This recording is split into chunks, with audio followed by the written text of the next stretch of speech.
I'm Dr. Swati, one of the mentors in Study Medic, and in this video, I'll be discussing about early pregnancy module and one very important topic from the early pregnancy module, that is ectopic pregnancy. So let's start with the quote. Stop being afraid of what could go wrong and start being excited about what could go right. Now first, let's see what are the most important topics to be covered in early pregnancy module. If we focus on the GTGs, the recent two GTGs have been recently revised. That is recurrent miscarriage, and the latest one is the management of nausea and vomiting in pregnancy, as well as hyperemesis gravidarum. So these two GTGs become obviously very important because these two are the latest ones. Besides these, diagnosis and management of ectopic pregnancy, gestational trophoblastic disease, amniocentesis and chorionic villus sampling, and cervical cerclage stay very important GTGs of the early pregnancy module. Coming to the NICE guidelines, two NICE guidelines hold utmost importance in this module, that is ectopic pregnancy and miscarriage and abortion care.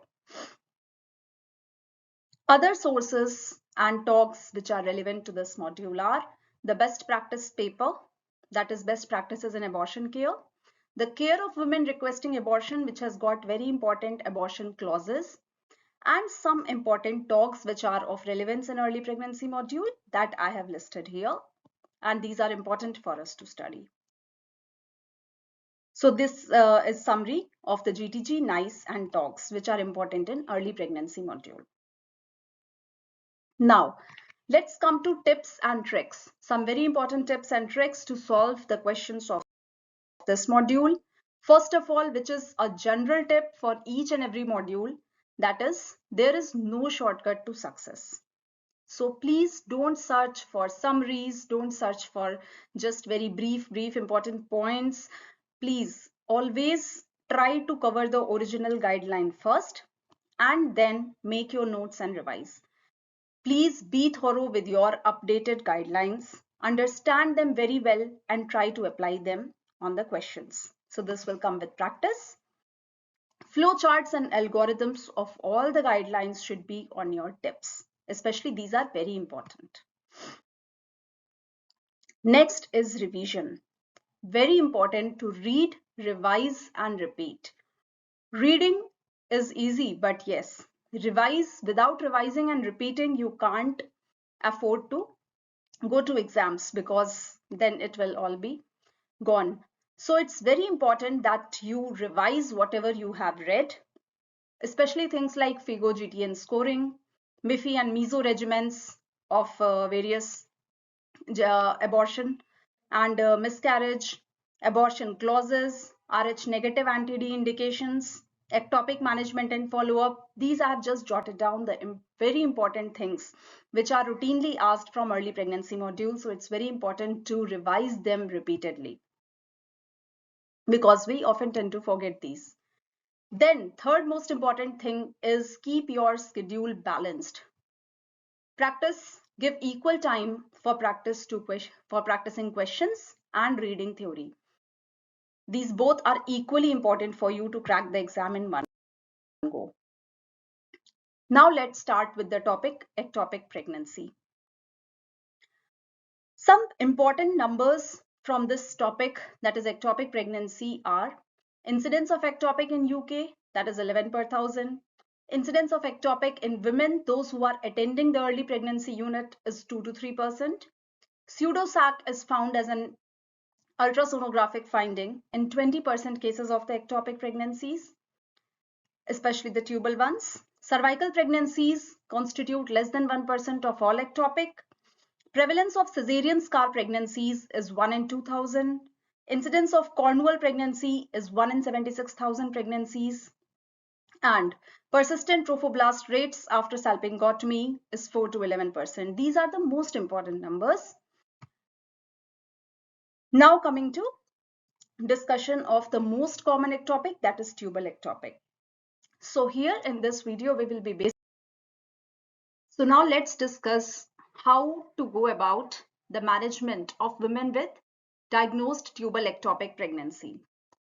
So women who are unable to return for follow-up or who have any of the following, anyone, like significant pain or adnexal mass size of 35 mm or more, or visible heartbeat on ultrasound, or their serum beta HCG is 5,000 or more, then in these women we have to straight away offer surgery as the first line treatment. But in those women who are able to return for follow-up and who fulfill all of these following criteria, that is, there should be no significant pain, the ectopic should be unruptured, the adnexal mass size should be less than 35 mm, there should be no visible heartbeat on ultrasound, also there should be no intrauterine pregnancy. So if all these criteria are fulfilled, then we go to beta HCG. If it comes more than 5,000, then it will be shifted to this category, means surgery will be offered as first line treatment. If beta HCG is less than 5,000 but more than 1,500, then we can offer a choice of either methotrexate or surgery, depending on the woman's choice or other factors. Means we can consider methotrexate also besides surgery.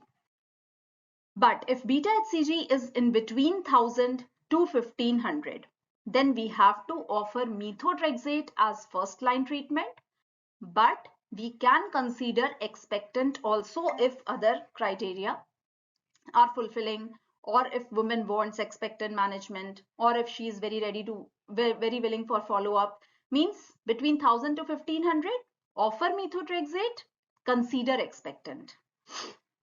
Now, if beta HCG is less than 1,000, then offer expectant management for the woman. Okay, so between 1,000 to 1,500, offer methotrexate, consider expectant. Beta HCG less than 1,000, offer expectant.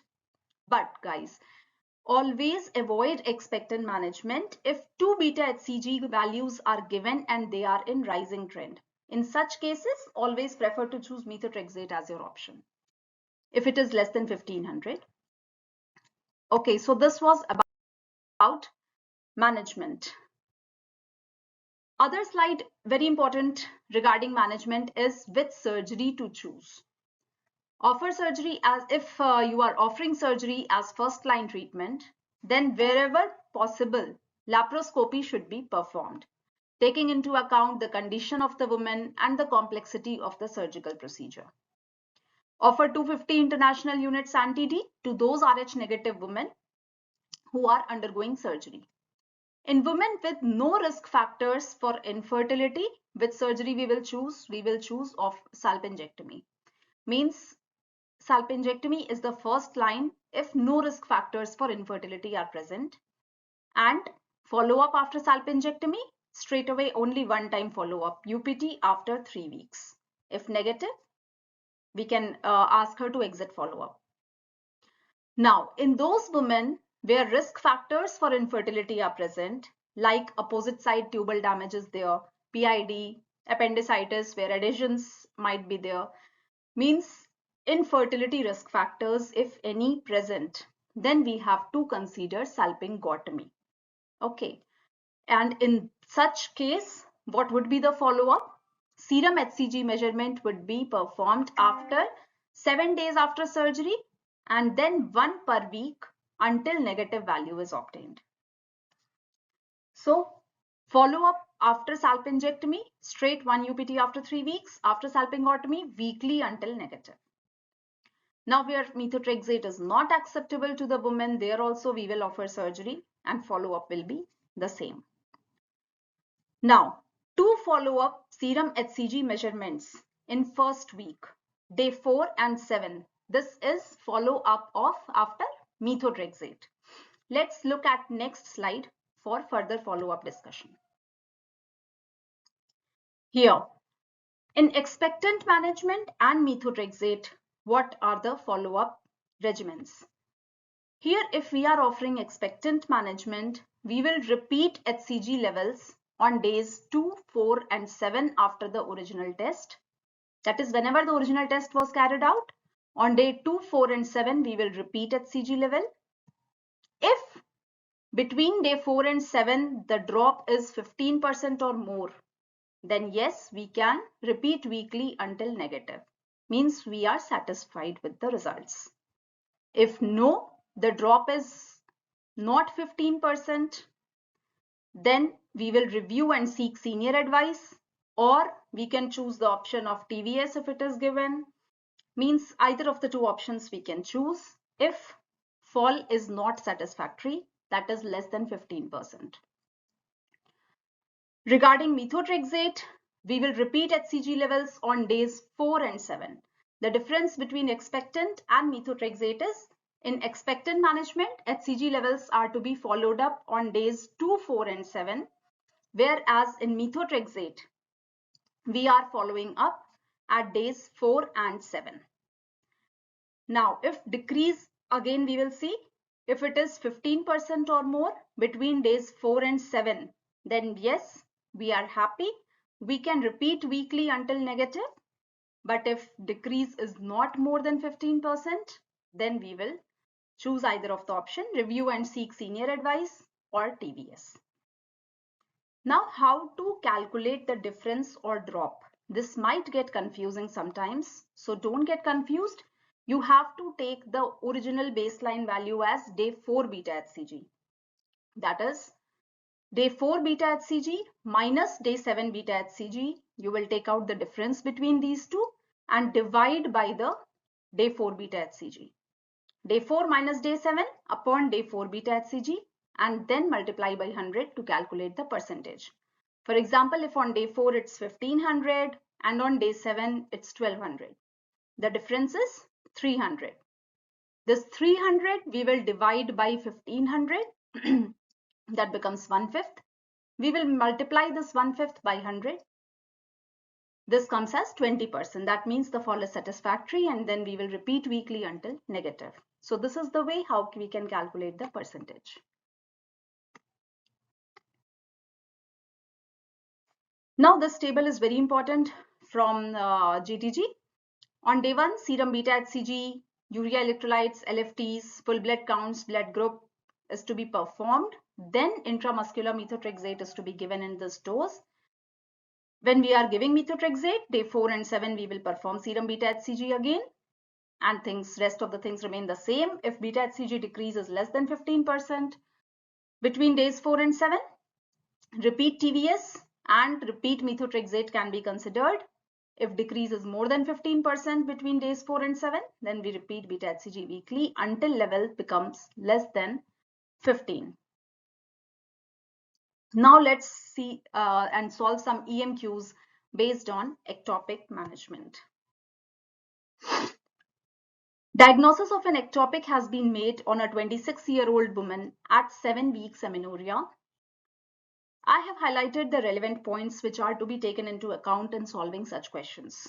First, she has been trying to conceive for 3 years, was diagnosed to have PID, means infertility risk factor is there. Beta HCG more than 5000, gestational sac is there but no heart activity, history of previous ectopic managed by salpingectomy. Means as beta HCG is more than 5000, immediately surgical we have to think. But since risk factor for infertility is there, so better to choose salpingotomy instead of salpingectomy. So the correct answer for this is laparoscopic salpingotomy. Next question. A 23-year-old woman with no significant past medical history presented with persistent lower abdominal pain and bleeding. On TVS, there is a left adnexal mass suggestive of gestational sac. Fetal pole is there, yolk sac is there, but no cardiac activity. Free fluid is there in pouch of Douglas. Beta HCG 4500. Means now here, since pain is there, persistent, and also some sign of rupture is there, so better to choose laparoscopic salpingectomy. Although beta HCG is less than 5000, but in such cases we will offer choice of either surgery or methotrexate, but we can't offer choice of surgery or methotrexate when pain is persistent and when any sign suggestive of rupture is there. So here straight away we can choose laparoscopic salpingectomy. Next, she is 28-year-old, mother of one, mild abdominal pain and irregular bleeding, UPT is positive, beta HCG is 1200. TVS showed an empty uterine cavity, suggestive adnexal ectopic pregnancy of 34 mm. Beta HCG you repeated 48 hours later and it is in rising trend. Less than 1500, you will think of two things, either methotrexate or expectant.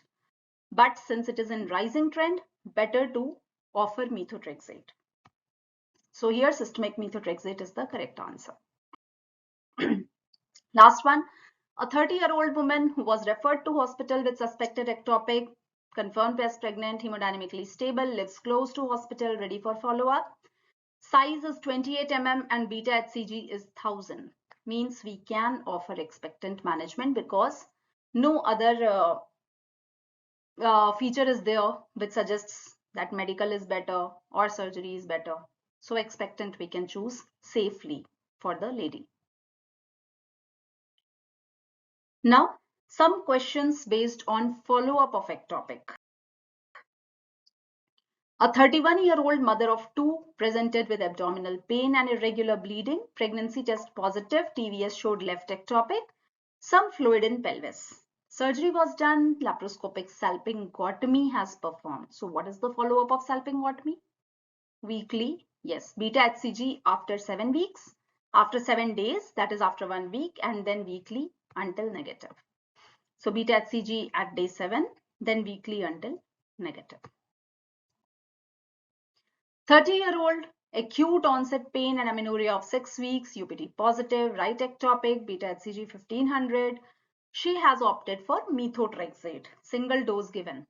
Now, beta HCG has to be performed on day 4 and 7. And then weekly until negative or less than 15. A 33-year-old diagnosed with left unruptured opted for methotrexate. Methotrexate was given and beta HCG was quantified on day 4 and 7. On day 4, beta HCG was 1500 and on day 7, it was 1350. So now what is to be done next? Now we have to calculate the difference or drop. How we will calculate? 1500 minus 1350 becomes 150. So 150 divided by 1500. 150 divided by 1500 becomes 1/10. 1/10 into 100 will become 10%. So 10% drop is not a satisfactory drop. So then what we have to do? We have to either refer her for second opinion, not second opinion, senior opinion, or advise her for TVS and repeat methotrexate. So TVS scan is the best option which we can choose here because the fall is less than adequate. Now, so this was about ectopic management and follow-up, made easy for you guys. Other ectopic sites, let's have a look through in brief. Other very important site is cervical ectopic. Here, mainly medical management or methotrexate is preferred.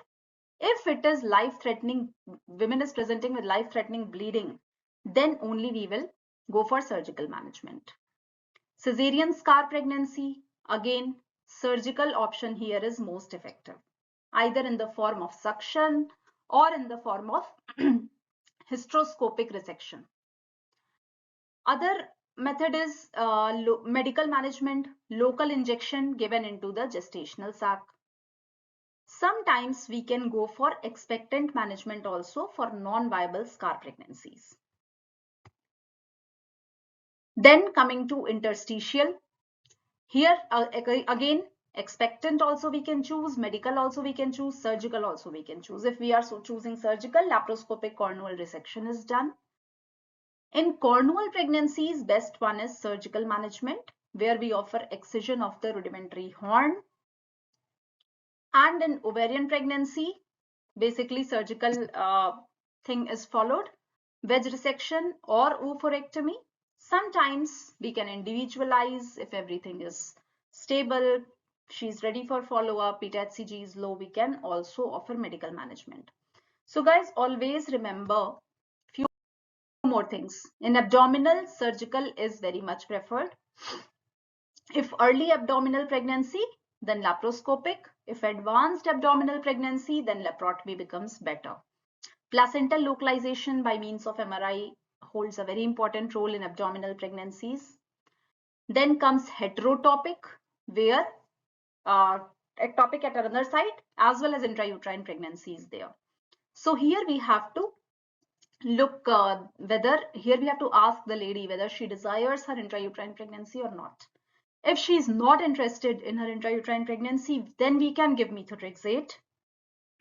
Otherwise, we can give her local injection of KCl or hyperosmolar glucose or surgical removal if she desires intrauterine pregnancy. So basically, in all the extra-tubal ectopic pregnancies, you always have to individualize. What other factors are there? If life-threatening bleeding is there, surgical management is preferable. If otherwise beta-HCG is not very high, woman is stable, she is ready for follow-up, then we can go for medical or expectant management. So basically, you have to individualize depending on the case, depending on beta-HCG values, depending on the woman's choice and profile. Okay, last but not the least, anti-D.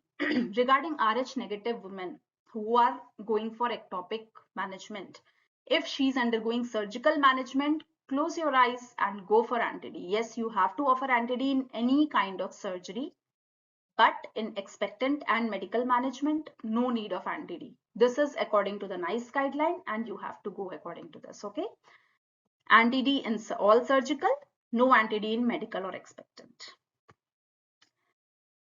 Okay guys, so that was all. Hope it was helpful regarding the diagnosis, management and follow-up of ectopic pregnancies, as well as a few bits about anti-D and extratubal ectopic.